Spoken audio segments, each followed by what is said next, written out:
हेडलाईन्सचे प्रायोजक आहे NBC bearings, लांब पळण्यासाठी। ठाकरे गटाच्या 15 ते 16 उमेदवारांची आज यादी येणार, संजय राऊतांची माहिती।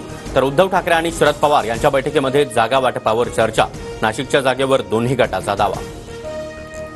शिंदे गटाच्या उमेदवारांची यादी देखील आज येणार, खासदार संजय मंडलिक यांची माहिती। तर हिंगोली, उत्तर पश्चिम मुंबई, पालघर आणि नाशिकच्या जागेवर चर्चा सुरू, सूत्रांची माहिती। छगन भुजबळ नाशिकमधून लोकसभा लढवण्याच्या तयारीत, भाजप शिंदे गटाच्या वादामध्ये राष्ट्रवादीकडून चाचपणी, सूत्रांची माहिती।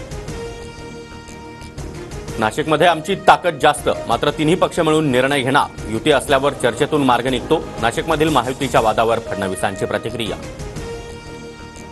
शिवाजीराव आढळराव पाटलांचा आज राष्ट्रवादी काँग्रेसमध्ये प्रवेश, अजित पवार यांच्या उपस्थितीमध्ये मंचरमध्ये पक्षप्रवेश सोहळा होणार, आढळरावांचा शिरूर लोकसभा मतदारसंघावर दावा। पुण्यामध्ये अजित पवारांची आज महत्त्वाची बैठक, अजित पवार गटाचे मंत्री, आमदार, खासदार उपस्थित राहणार, लोकसभा जागा वाटप आणि प्रचाराबाबत चर्चा होणार।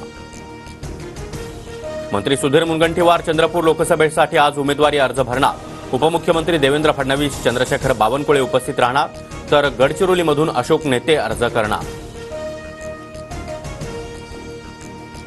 नागपूरचे काँग्रेस उमेदवार विकास ठाकरे आज उमेदवारी अर्ज दाखल करणार, अर्ज भरताना काँग्रेस शक्ती प्रदर्शन करणार, नाना पटोले यांच्यासह आमदार उपस्थित राहणार।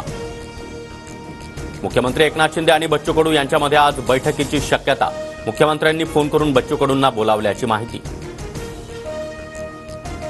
शरद पवार गटाच्या पार्लमेंटरी बोर्डची उद्या बैठक, मुंबईतील बैठकीला सर्व प्रमुख नेते उपस्थित राहणार। आम आदमी पार्टीच्या महासभेसाठी शरद पवार, उद्धव ठाकरे दिल्लीला जाणार, केजरीवालांच्या अटकेच्या निषेधार्थ 31 मार्चला रामलीला मैदानावर महासभेचं आयोजन। चर्चा बारामतीच्या, मात्र महायुतीकडून जानकरांचा परभणीची जागा, 31 मार्चला जानकर महायुतीमधून निवडणूक अर्ज दाखल करणार, सूत्रांची माहिती। जानकर कुठून लढणार लवकरच स्पष्ट होईल, फडणवीसांची माहिती। तर जानकर बारामतीमधून लढण्याची चर्चा, मात्र दादा गटाचा नकार, सुनेत्रा पवारच बारामतीमधून लढणार, अजित पवार गटाचं स्पष्टीकरण। राज ठाकरेंकडे शिवसेनेचं नेतृत्व देण्याला शिंदे गटाचा विरोध, नेतृत्वाबाबत कोणतीही तडजोड करणार नाही, शाजीबापू पाटील यांनी खास शैलीत ठणकावलं। सांगलीच्या कवठे महाकाळमध्ये मुंबईत गुन्हे शाखेची कारवाई, 246 कोटींचं एमडी ड्रग्ज जप्त, तर 6 संशयित आरोपींना अटक।